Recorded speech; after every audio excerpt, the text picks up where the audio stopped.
So hello mga tao and welcome back to my channel.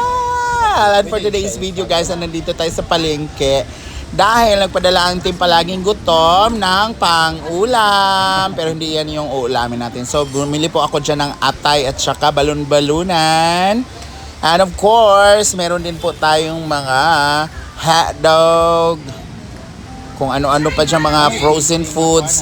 Dahil para pag may gustong kumain sa umaga, may maluto agad tayo. So yan yung sobra. Actually, ang ulam talaga namin na binili is tinolang native chicken. Pero, yung sobra, binili ko rin ng mga frozen foods para mas mabilis yung proseso sa umaga. Kasi alam mo naman dito sa hinaguan, yan, kanya-kanyang luto kung sino nagutom. And, dinagdagan ko na lang din yung mga lamas or yung mga pangsahog ba, like sibuyas, bell pepper, calamansi, ganun. Bawang, para may stock tayo kasi ang hirap kaya pabalik-balik sa sa palengke. Magastos, mahal yung pamasahe, at saka ayoko kasi ng araw-araw bumibili. Gusto ko may naka-stock na dyan kasi kung kailanganin, meron na agad, hindi ka na punta pa sa palengke and magastos na naman yung isang minuto mo, sayang yon. So ayan, so niramihan ko na talaga guys kasi nakakapagod magbalik-balik. And of course, bumili na ako kasi mahilig talaga kami sa itlog dito, lalo na paggabi, yung mga late night. Yan yung ginagawa naming merienda or di kaya inuulam talaga namin. And I'm so happy kasi may nabili akong jumbo, tapos double yung niya, yellow.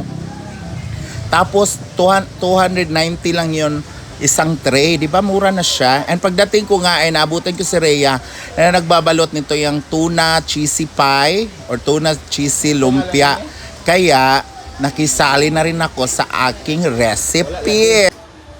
So ayan na nga guys, tapos na si Rhea sa kanyang tuna cheesy lumpia. Ano kaya ito yung lumpia man na? Pay man yung tawag. Apay di ay, bahala na. So, hiningi ko yung sobra. Kasi meron kaming bihon na hindi naubos. So, gagawa tayo ng Vietnamese spring roll. Vietnamese. So originated from Vietnam. Ayan. Pang Shangzhen, So, ilagay natin dito sa sobra nila na tuna. Actually, canned tuna lang to siya. Tapos, nagkuha lang tayo ng konting dyan. Tapos, ibabalot na natin agad.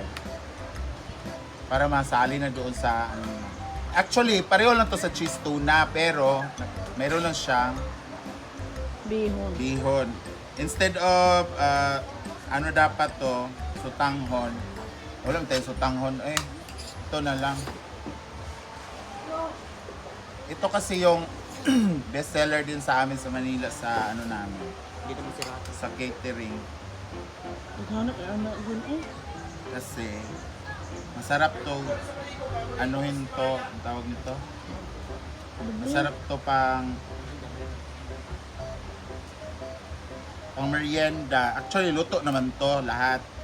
Iprito lang para mag-crispiness. Ganyan. So, para siyang lumpiang bihon. O, di ba? Ang laki-laki. Ako lang naman kasi kakain din. Hindi atay. Ah? Kakain ka rin pala? Tatay. Video pa ko. Yan. Actually, marami to siyang sahog. Dapat mayroon pang celery para masarap. May yung sa amin nilalagyan namin ng tenga ng daga. Ha? Mushroom ba?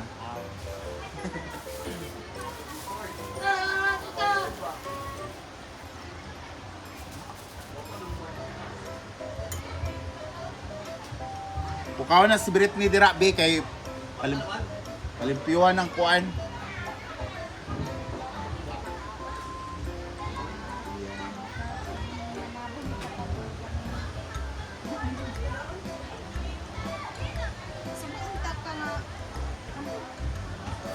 Kunti raman po kay ako nilang lano ning uban.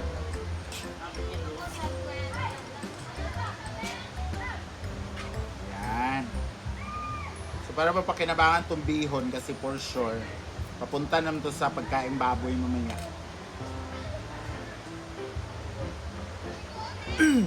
Yan mahirap pag nagluto ng ganito kasi yung iba, hindi naman mahilig.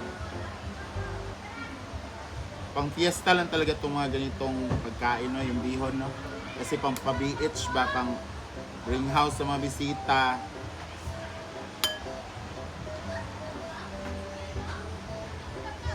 Ayan.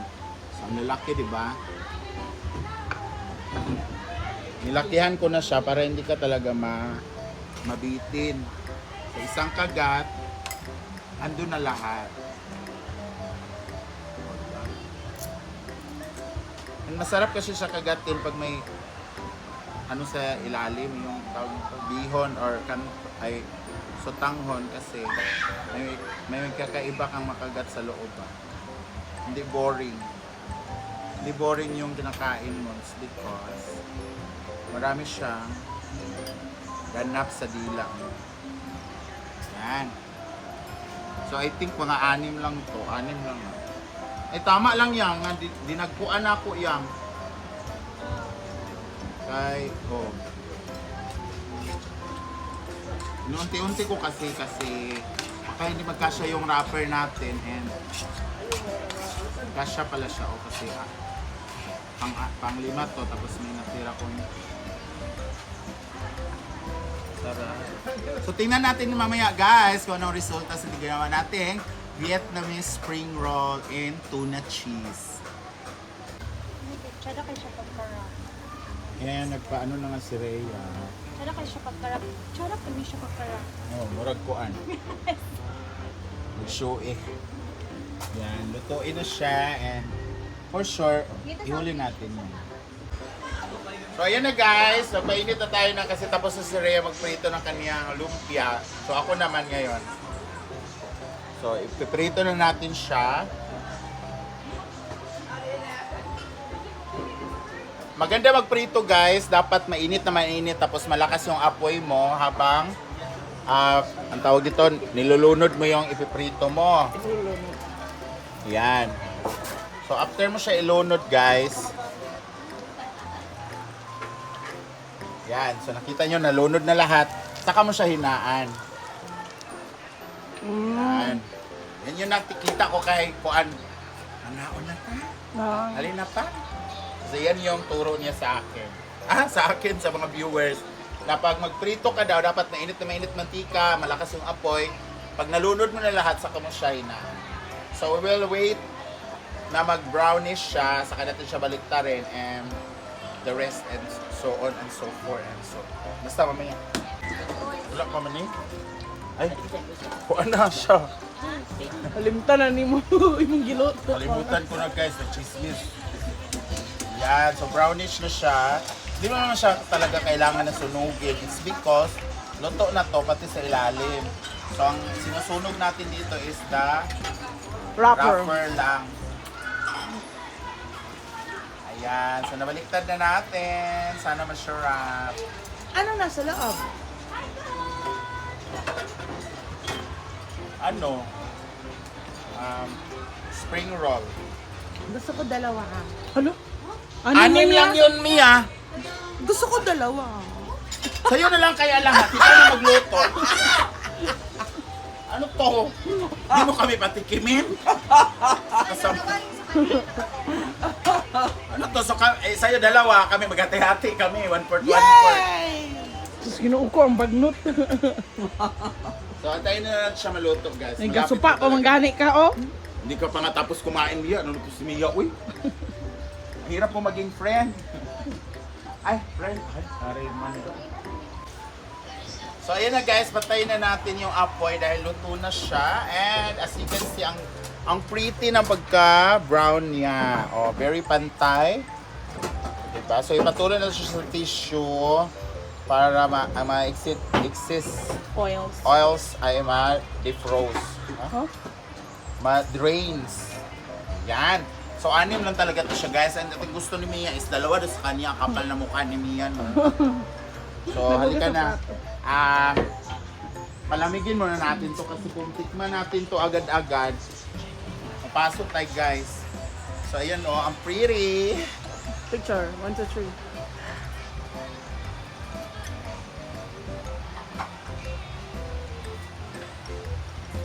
Kanira. Napakasarap niya guys. So i-try nyo mag ano, mga tira-tira yung bihon, lalo na pag galing fiesta. Actually, ang ilagay nyo lang talaga dyan is, pwede nga yung tuna. Tapos lagyan nyo siya ng, dapat may ano yan, spring onion, celery, mga gulay-gulay ba? Tapos lagyan mo siya ng bihon or sotanghon. Saka mo siya i-balot. So, ang tawag nito, Vietnamese spring roll. Lumpia kasi is, the name is spring roll talaga yan. Ang lumpia in English. Spring roll. Tapos nilagyan lang ng ano, Vietnamese na daw. So, try natin. So, tara na. Let's taste test. Ay, sa init pa. So, go Argel. Ikaw ang first judger? Sa kutsara di yung Judgmental.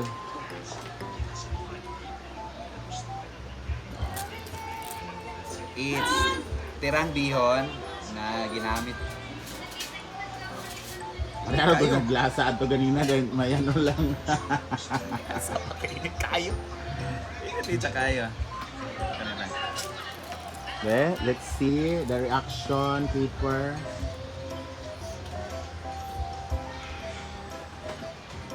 May bihon ba yan?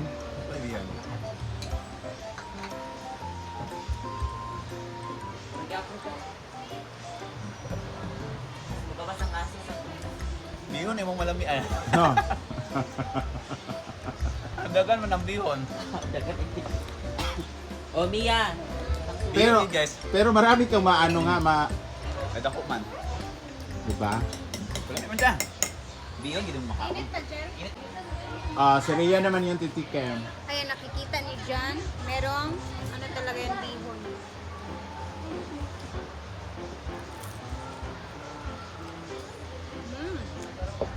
Ne.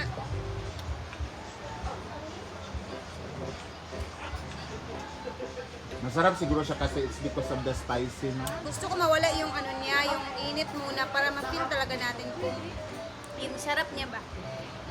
Ayan yung spicy ko, nasa lalamunan ko na.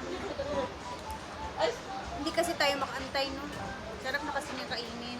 Hindi mo si electric pan. Kahit mainit pa. Pero overall, masarap siya guys kasi nilagyan niya tuna pie na cheesy na ginawa ko. And then nilagay niya lang yung ano, bihon ba na piraso. O di na sayang yung bihon, di ba Gwen? True. Thank you, ma'am.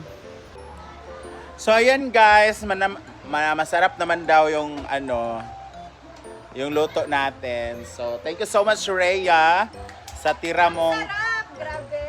sa tira mong ano, ang tawag nun? Tuna. Tuna, cheesy tuna, Yes. lumpia. And thank you din sa may-ari nung bihon. Ewan ko kung sa, galing kasi yun sa rep, kinuha ko lang yan.